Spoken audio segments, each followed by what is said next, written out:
আসসালামু আলাইকুম এভরিওয়ান। আজকে রান্না করব হচ্ছে হাতে মাখা ডাল আর সাথে চ্যাপা শুটকি। ওয়েদার ফ্যাক্টর কি মানে এত সুন্দর বৃষ্টি বৃষ্টি ওয়েদারে মনে হচ্ছিল যে ভর্তা খাবো। সো খালা আগেই ভাত রান্না করে ফেলছে, এই জন্য আর খিচুড়ি বা কিছু করতে পারলাম না। বাট ভাতের সাথে তো ভর্তাটা খাওয়াই যায়। এই জন্য ভাবলাম যে একটু চ্যাপা শুটকি ভর্তা করি।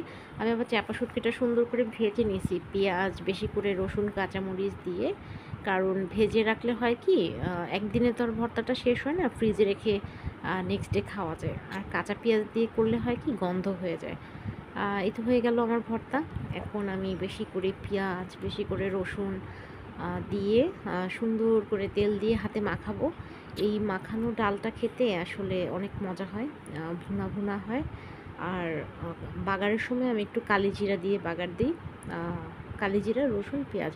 সো অসাধারণ একটা টেস্ট হয়, মানে আমার কাছে ভালো লাগে। সো এই তো, যত সুন্দর করে মাখাবো মনে হয় যেন টেস্টটা অত বাড়ে আর কি, স্মেলটা অনেক সুন্দর হয়। এই তো।